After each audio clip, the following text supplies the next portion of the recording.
Hi, my name is Ryan from GameRant.com, and I'm going to be playing FRACT OSC today. It's a little game by Phosphine Systems, and it's just one of the more recent indie games that's hit Steam. So, first let's take a look at this. Obviously, the game is very inspired by Tron and games of that like, or just kind of that aesthetic. It's got a very inner computer look to it. And essentially, it is very similar to the recent releases, Dear Esther, and there was another one. Wow, I'm completely forgetting what the game is called. But yeah, it's kind of fitting within this genre of exploration games, where this one, the kind of addition to that mold is that it's very based on music, as the name would suggest. It being OSC, which stands for oscillator. As you can see, the world is very Tron-like, and there's really no distinguishable goal, really. You're just kind of going through this world, which is pretty much devoid of all life, and you're, as the game suggests, bringing life back to it through music, which is kind of weird, but like all the other exploration games out there, it's more about the experience. It's not about a heavy sense of gameplay. So, let's just walk around a little bit and kind of get a feeling for this place.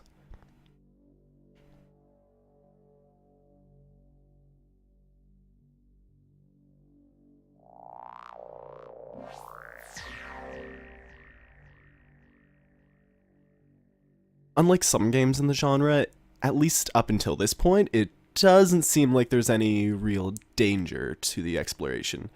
It's just an interesting, weird world, and that's about it. It's just kind of about immersing yourself in this kind of music-based sci-fi landscape. Control-wise, it's literally just looking around, walking, and you can run.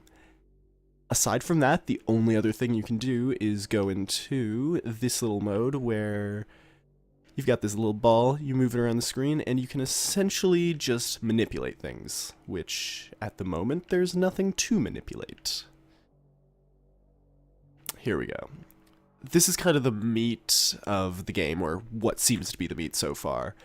Up until this point, it's mostly just walking, and I've just jumped in about 10-15 minutes in, but you do a lot of walking. It's a very meditative experience. There's not a whole lot else to that other than kind of these puzzles that are put sparsely through, which unlock, which I'll show later, this kind of hub world that you have, which acts as a music studio, and that's kind of the focus of the game. I doubt that the game itself is going to be extremely long, as most exploration games aren't. They're just not very long, but it's not really about that. It's about that experience that you get of playing through that. So having the music studio, it kind of builds upon that and gives you options. So in this, though, you don't have any sort of explanation of how to control or manipulate anything. You're just kind of presented this world and expected to just figure out what you're supposed to do. So as you can see, I'm just kind of randomly manipulating things in hopes that maybe someday it will do things. And as obviously you can tell from that, as you are achieving things, it is constantly building upon the music, which you can kind of see from the music starting over here. It actually acts as a sequencer, and this is without a doubt the most interesting part of the game. All of the game is basically some sort of synthesizer. No matter what you're dealing with, it works its way into the game's synthesizer qualities, which is actually really interesting, because every puzzle that you come into contact with, somehow it works its way into the music of things.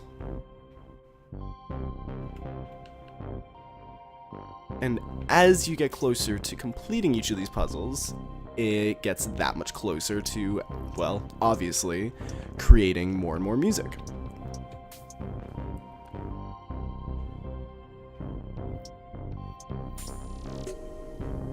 So there you go. See? You complete a puzzle, you move on. But aside from that, you're not really given any idea of where to go. It's more just based on you figuring it all out on your own. But it's really hard to deny the fact that it really is a beautiful game. But very much so, you're just expected to figure things out on the fly. You don't have any guidance whatsoever, other than, as you can see, there's some text on here. That's the only text that you're going to be seeing in the game, at least up until this point. It's all just sounds and images, and really, that kind of benefits the game.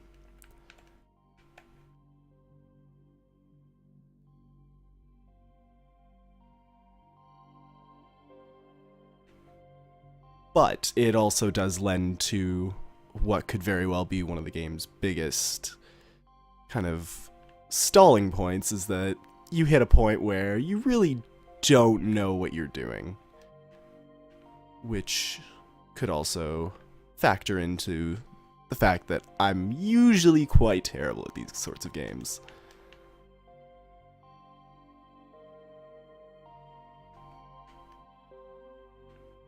There's gotta be something in this general vicinity to kind of interact with. Oh, and there we go.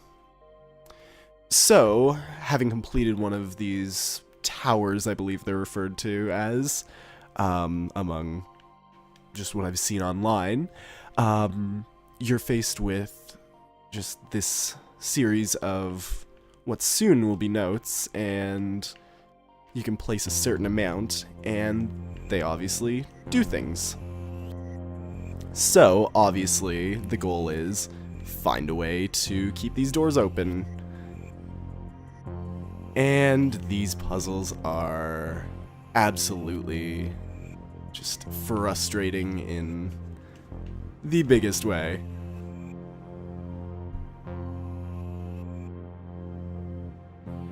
Because kind of what you gotta do, you just have to constantly look at the, what are they called, the patterns, and figure out some way to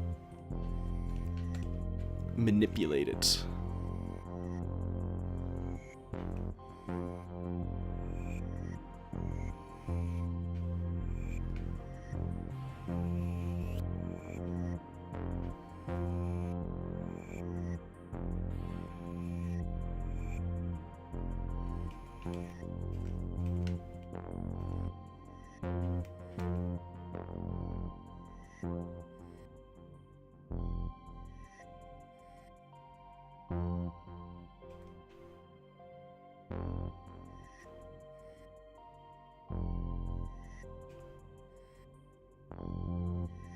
So as you can see, it's not an easy game.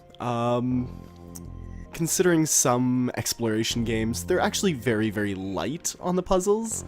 This one very much, it doesn't hold your hand whatsoever. It kind of just throws you into the fire and expects that you'll be able to figure out all of these wonderful little patterns on your own. But alas, that's not always a thing that humans are capable of. Now, if I was one of the robots that clearly must inhabit this world in some way, it might be a little easier, but as the mortal human that I am, not so easy. Okay. So evidently I have no idea what it is that I'm doing. Clearly I have to get through that door, but to do so, it's gonna require somehow pressing buttons, and I am clearly incapable of the act of pushing buttons. Surprise, surprise. But as with the thing before this, this little mini synthesizer of sorts, it will actually become unlocked when I complete this section of the game. So each section you complete actually unlocks a series of synthesizers, which is actually kind of really interesting, and it's a nice thing to keep you moving forward in the game, because really without that, there's not a whole lot else to it, because you don't really have a large overarching story that's going to be keeping you interested in this.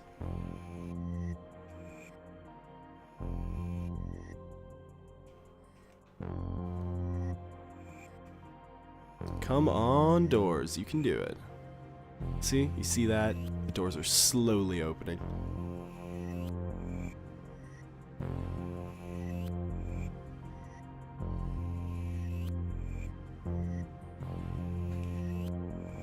One more fracking door to get.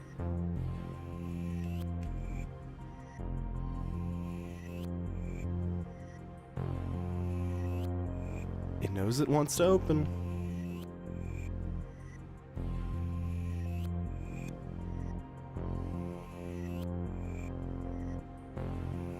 Let's see if I can slide my way through this. No, I can't. Of course not. Okay, so fate is not on my side.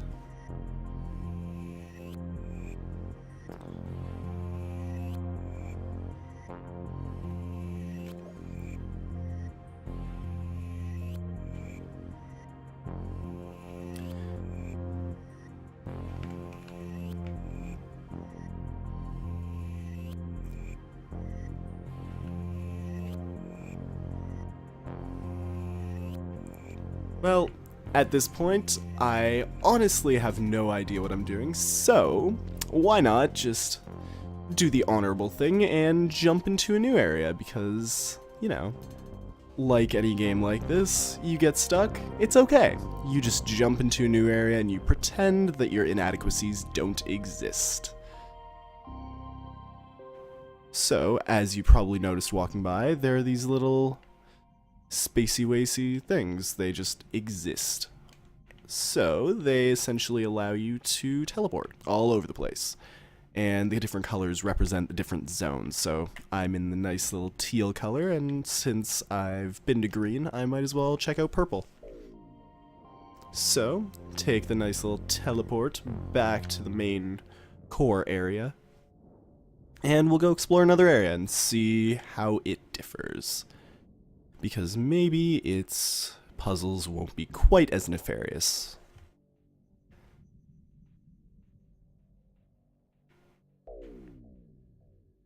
So obviously, it's really hard to deny that this game is in any way unattractive. It's gorgeous. But there are obviously kind of some weaker points, because you look down, yeah, there's polygons, like there are polygons everywhere, but you can tell that some areas aren't quite as well formed as others. Like, looking down there, it's gorgeous. You've got the kind of glowy crystals, you've got the kind of weird cubey ceiling, kind of like a halo ring, and it's just nice to see polygonal shapes looking this good. But then other aspects of it are, well, they're polygonal shapes that aren't interesting. And obviously walking up here, it just adds so much depth to see the landscape actually kind of growing around you. So for the parts that don't respond to you, it kind of feels a little weaker, which is okay, because the parts that are strong are extremely strong. And of course, the sound is incredible. It's really one of those games that you need to play with headphones to truly get the full effect of.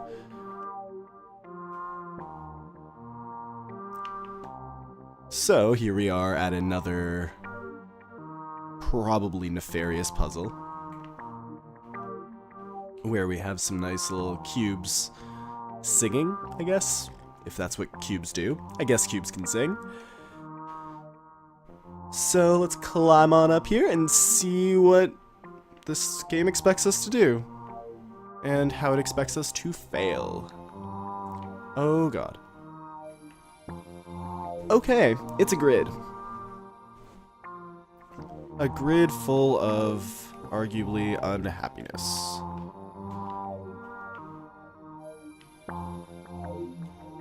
Oh.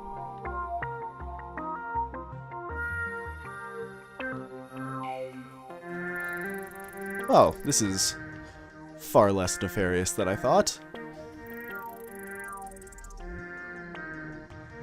Just gonna saunter on past here with these beautiful kind of makeshift light bridges. And once again, we are stuck. See, this is a puzzle I can get behind. It doesn't make me want to just, I don't know, cry.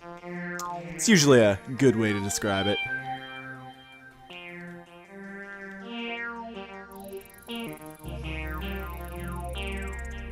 But of course, doesn't seem to want to do its thing. Typical.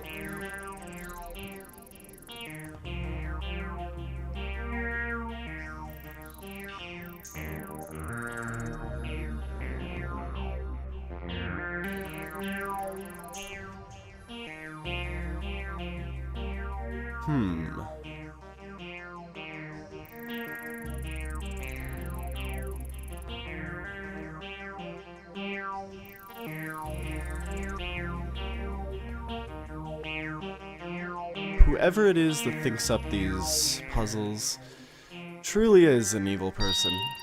Oh, never mind. Maybe this isn't as evil as I thought.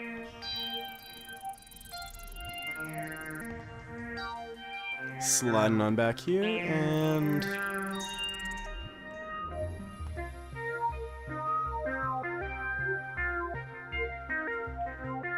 Alright, so...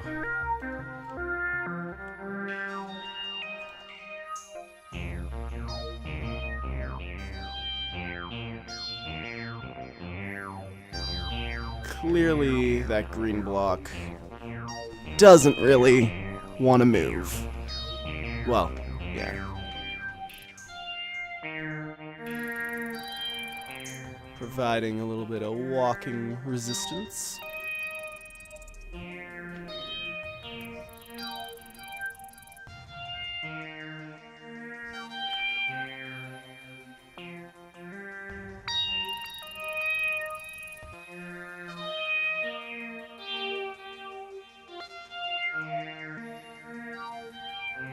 And like before, the game reaches frustration levels. But this is really, it's kind of one of the beauties of the game. Yes, it's an incredibly frustrating game, and it can kind of reach points where you just kind of want to walk away, but it also has those eureka moments where every once in a while, you'll just feel like you really have achieved something.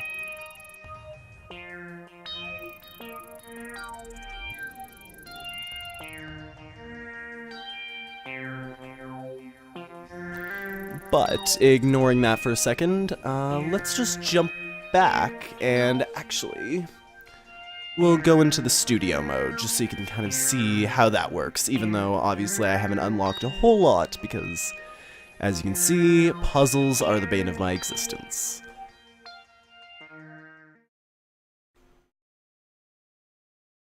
And if your computer's anything like mine, the glitchy loading screens are sure to be a very pleasant sight.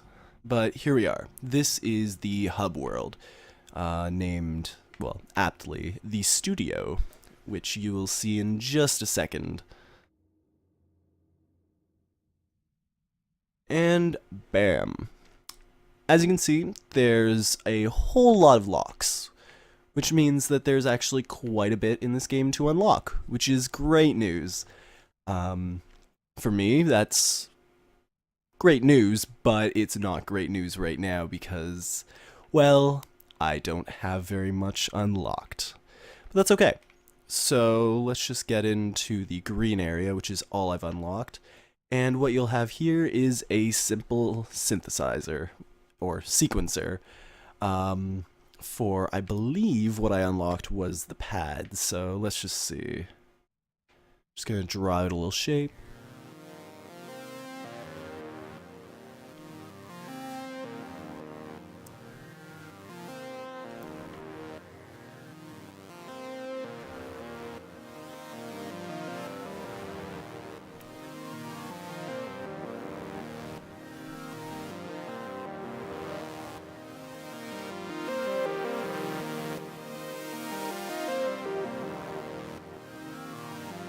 For those who are used to actually making music, it may take a little bit of getting used to because obviously things have kind of had their names changed. Gates, for instance, it looks to be replaced with gravity. So by opening and closing the gate, or opening and closing the gravity, you're going to be opening up at different ends of the sound spectrum.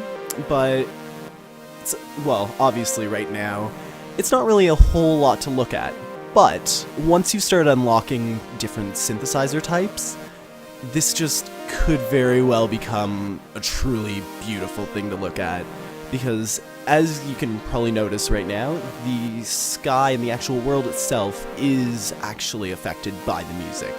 So while obviously there is kind of the exploration aspect of the game, this is very much one of the biggest aspects of it, in that you really do have this giant sonic world to kind of explore and build upon as you kind of play through it, which, in my opinion, is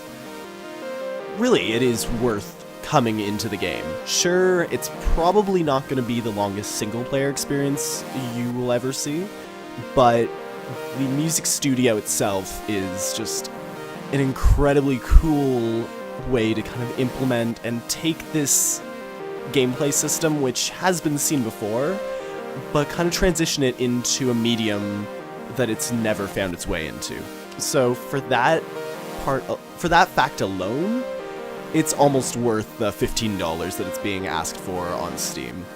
So it's definitely something, if you love music, it's pretty much a no-brainer for electronic fans, because yes, it's not the most comprehensive synthesizer out there, but for something to play around with and something that you can actually export the music from, you know what, it's pretty cool.